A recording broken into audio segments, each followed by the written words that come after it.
Class में दाखिला लेने की सोच रहे हैं तो नामांकन कराए हमारी संस्था इन्फोसॉफ्ट ग्रुप्स ऑफ इंस्टीट्यूशन से, जहां बेस्ट से बेस्ट यूनिवर्सिटी और कॉलेजेस की काउंसलिंग की जाती है। यहां BCA, BBA, MCA, MBA, BA, BCom, BSc, MA, MCom, MSc, B.Ed, D.LEd, BA plus B.Ed, BSc plus B.Ed, diploma, BTech, A&M, GNM, BSc nursing, D Pharma, B Pharma, DMLT, BMLT में admission करवा सकते हैं। इतना ही नहीं, संस्था द्वारा Bihar student credit द्वारा admission भी कराया जाता है, जहां पे रहना, खाना और पढ़ना बिल्कुल फ्री है। ये ISO सर्टिफाइड संस्था है, तो देर किस बात की। एडमिशन के लिए अभी कॉल करें 9135060350 इस नंबर पर। पता हेड ऑफिस रजिस्ट्री कचहरी रोड, कागजी मोहल्ला चौक से उत्तर सिवान, ब्रांच ऑफिस रामराज्य मोड़ से पश्चिम सिवान। के द्वारा तो भली बात ये आप जान सकते हैं कि जीवन में तरक्की करना बहुत ही बेहद आसान भी है। जो अपने लक्ष्य को निर्धारित करके जीवन में आगे बढ़ना चाहते हैं, कहीं ना कहीं भूमिका रहती है शानदार, और वो अपने जीवन में आगे बढ़ सकते हैं मेहनत से, लगन से। जी, आपका नाम क्या हुआ और कितना नंबर आपका है? 330 में। क्या बनना है आपको? एग्जाम दी। चलिए, धन्यवाद। तो देखिए, कहीं ना कहीं सख्या कोचिंग सेंटर की जो छात्राएँ हैं वो अपने जीवन में तरक्की करना चाहती हैं, और इंटर का भी जो बच्चे कहीं ना कहीं भटकते थे कि हम कहाँ पढ़ें, वो कहीं ना कहीं गोपालपुर में ये कोचिंग खुला हुआ है, जो कई सालों से रन हो रहा है और शानदार तरीके से प्रस्तुत किया जा रहा है। चलिए, आपका सब्जेक्ट क्या था? सब्जेक्ट मतलब साइंस में आर्ट्स था, तो क्या बनना चाहते हैं आप? टीचर। कितना नंबर आपका आया था? चलिए, धन्यवाद। आपका सब्जेक्ट क्या था? साइंस था में मैथ, मतलब आर्ट्स था कि बायोलॉजी? आर्ट्स था। क्या बनना है आपको? चलिए, धन्यवाद। तो देखिए, कहीं ना कहीं सभी का एक उमंग है अपने जीवन में तरक्की पाना।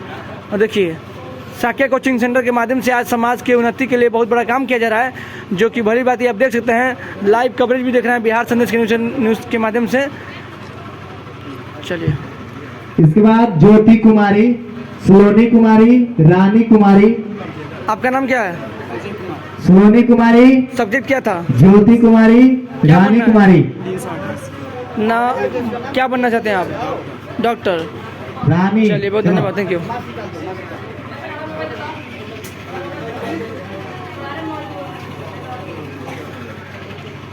देना चाहेंगे माता पिता को, यहाँ के बच्चे को, और यहाँ के पेरेंट्स को, यहाँ के अभिभावक को, और साथ ही साथ यहाँ के क्षेत्रवासी को।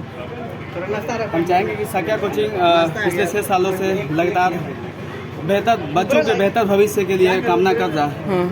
और मैं लास्ट में यही फिर संदेश देना चाहूँगा कि बच्चों के बेहतर भविष्य के लिए केवल साख्या कोचिंग सेंटर से ही जुड़ना जरूरी नहीं है, अन्य किसी मतलब अच्छे शिक्षण संस्थान से जुड़े। लेकिन आपकी भूमिका शानदार रहती है, तो आप चाहेंगे ना कि आपके बच्चे, यहाँ के जो क्षेत्र के बच्चे हैं, यहाँ पे एडमिशन लें?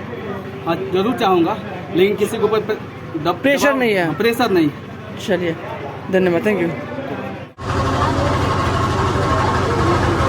नमस्कार साथियों, आप देख रहे हैं हमारी टीम पहुंची है सिवान जिला के एक ऐसे इंस्टीट्यूट में जो समाज के लिए, अपने देश के लिए, अपने क्षेत्र के लिए बड़ा काम कर रहा है कई सालों से।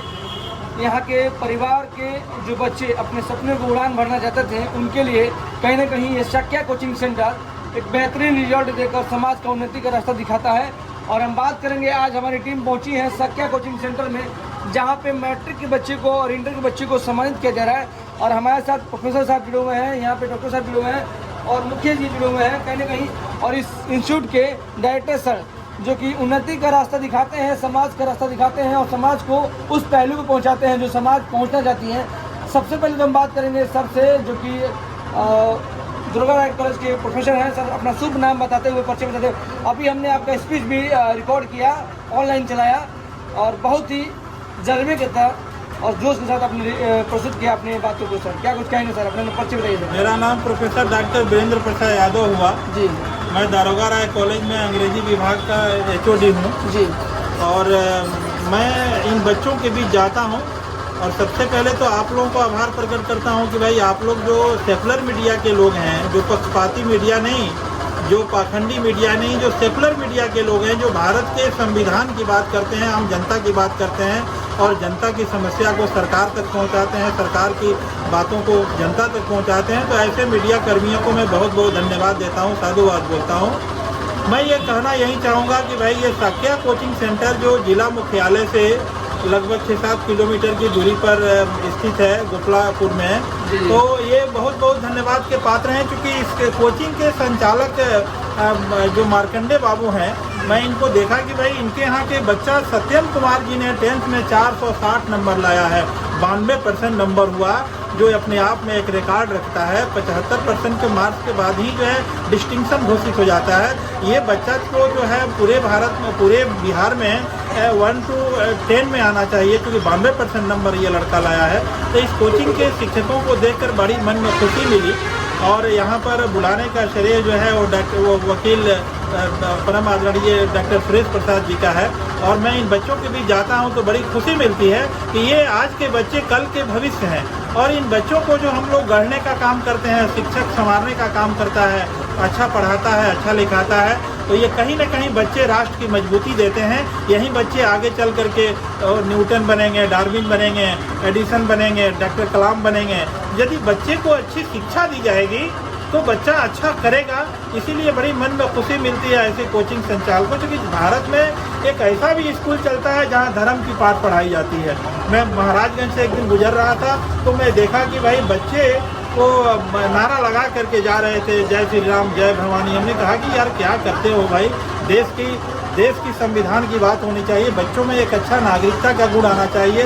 धर्म मेरा सेकेंडरी चीज़ है, एजुकेशन मेरा फर्स्ट चीज़ है, धर्म जो है मन की बात है। और बच्चों को धर्म के लेप में, धर्म के चाकरी में डुबाया जाएगा तो आज तो भारत की स्थिति है जो सामने है। जो युवा वर्ग को जिन हाथों में कागज कलम किताब रोजगार चाहिए था, वे युवा वर्ग के बच्चे जो हैं धार्मिक उन्माद में मरने और मारने को उतारू हो गए हैं। इसलिए क्या संदेश देना चाहेंगे जो यहाँ बच्चे हैं, बच्चियाँ हैं, जो अपने जीवन में एक उज्जवल भविष्य चाहते हैं, और कहीं ना कहीं जो साक्या कोचिंग सेंटर है उन्होंने अपना भूमिका शानदार निभाया हुआ है? जी, मैं ये कहना चाहूँगा कोचिंग संचालक महोदय से कि आप अपने यहाँ उस तरह का पॉलिसी डिसाइड कीजिए कि अगर 100% आपके यहाँ नामांकन होता है तो 25% बच्चे जो बिल्कुल जिनका पुअर बैकग्राउंड है, बहुत गरीब परिवार से आते हैं, किसी जात के हों, किसी धर्म के हों, हिंदू हों, मुसलमान हों, उन बच्चों का फ्री ऑफ कॉस्ट आप पढ़ाइए। 75% बच्चे से ही पैसा लीजिए, और जो बच्चे कमज़ोर आर्थिक परिस्थिति से आते हैं उन लोगों को आप मौका दीजिए। और कभी भी बच्चों के बीच जो है धार्मिक उन्माद की बात मत पढ़ाइए। आज 14 अप्रैल है और बाबा साहब डॉक्टर भीमराव अम्बेडकर जी का जयंती है, 133वीं जयंती है, और कहीं ना कहीं आज पूरे शिवान में इसकी यात्रा दिखी जा रही है, बनाई जा रही है। तो भारत के संविधान के रचयिता, जिस पे हम लोग हक से अधिकार से आज अपने कामों को दिखाते हैं, प्रस्तुत करते हैं, तो उनके माध्यम से क्या संदेश देना चाहेंगे, क्या एक विचारधारा अपनाकर प्रस्तुत करेंगे? सबसे पहले तो भारत के संविधान रचयिता परम पूज्य बोधिसत्व डॉक्टर भीमराव अम्बेडकर जी को मैं नमन करता हूँ। और वो जो है बहुत छोटे जाति में, जात के आदमी में जात नहीं होता है, लेकिन लोगों ने जात बना दिया कि वो जो है चमार जाति से थे, महार जाति से थे। तो भारतीय संविधान के रचयिता को मैं कोटि कोटि नमन करता हूँ। और सबसे खुशी बात की है कि अमेरिका जो है वो डॉक्टर भीमराव अम्बेडकर के नाम पर विश्व ज्ञान दिवस मनाता है आज 14 अप्रैल को। तो ऐसे बाबा साहब को मैं नमन करता हूँ। और दूसरी नंबर बात कि अमेरिका जो है कोलंबिया यूनिवर्सिटी के गेट पर लिखवाया है symbol of knowledge doctor Bhimrao Ambedkar. तो मैं ये चाहूँगा कि आज के परिप्रेक्ष्य में बाबा साहब के संविधान के प्रस्तावना को, संविधान को बच्चों को बीच पढ़ाया जाना चाहिए। संविधान की बातों को समझाया जाना चाहिए, ताकि बच्चे जब पढ़ लिख के आगे बढ़ें तो अपने हक और अधिकार के लिए रास्ते बनाएं और संघर्ष करके अपने हक अधिकार को लें। क्योंकि बाबा साहब ने 3 मंत्र दिया था, शिक्षित बनो, संगठित रहो और संघर्ष करो। तो बाबा साहब ने कहा कि तुम समूह में रहोगे, शिक्षित बन जाओगे तो अपने हक अधिकार को लेकर के और कामयाब हो जाओगे, लड़ोगे। तो बाबा साहब का जो मिशन है, क्योंकि ये बात तय है पत्रकार महोदय कि अगर कोई हिंदू रामायण गीता घर पर पढ़ता होगा, कोई मुसलमान कुरान पढ़ता होगा, कोई ईसाई बाइबिल पढ़ता होगा, कोई सिख धर्म वाले गुरु ग्रंथ साहिब पढ़ते होंगे, लेकिन उनके बाल बच्चे जब उनको मारेंगे, पीटेंगे, संपत्ति के लिए घर से घेंटवा के बाहर करेंगे, तो उनका गीता रामायण कुरान उनको मदद नहीं करेगा तो बाबा साहब का भारत का संविधान करेगा कि जो उन्होंने कानून बनाया है, उसी कानून के तहत उन बेटे बेटियों को सरकार पुलिस जो है गिरफ्तार करके भी लाएगी जेल में कि तुम अपने माँ बाप को क्यों सताते हो। इसलिए भारत के संविधान को जन जन तक, जैसे पल्स पोलियो का अभियान सरकार चलाती है, राज्य कमेटी बनाती है, जिला कमेटी बनाती है, वैसे ही संविधान के भी प्रस्तावना को, संविधान के नियमों को, कानूनों को जन जन तक पहुंचाने की जरूरत है। भारतीय समाज की संस्कृति बनाने की जरूरत है संविधान को। इसी मौके पर यही मैं कहना चाहूँगा। बहुत धन्यवाद। आइए बगल में हमारे साथ डॉक्टर साहब हैं, आपको भी नमन है, शुभकामनाएं हैं। आप यहाँ पहुँचे हैं, बच्चों को किस तरह से एक संदेश देंगे, क्योंकि आज के बच्चे जो कहीं ना कहीं डॉक्टर, इंजीनियर बनना चाहते हैं और अपने जीवन में एक भूमिका निभाना चाहते हैं, तो आप यहाँ पे ब्रिजमान हैं डॉक्टर की पद्धति पे, तो डॉक्टर बहुत सारे बच्चे बनना चाहते हैं, तो क्या मैसेज देना चाहेंगे? मैं यह मैसेज देना चाहता हूँ कि बच्चे ढंग से स्टडी करें और वैज्ञानिक सोच लेकर के आगे बढ़ें, और सबसे बड़ा चीज़ है कि डॉक्टर बने, इंजीनियर बने, वकील बने, राजनेता बने, लेकिन एक सच्चे नागरिक के रूप में देश की सेवा करें। वैसे आपको यहाँ पे आकर कैसा लगा सर? जो साक्या कोचिंग सेंटर है और यहाँ पे आप आए, जो मार्कंडे सर हैं, जो इस कोचिंग के डायरेक्टर हैं, फाउंडर हैं, उन्होंने अपनी उपलब्धि को समाज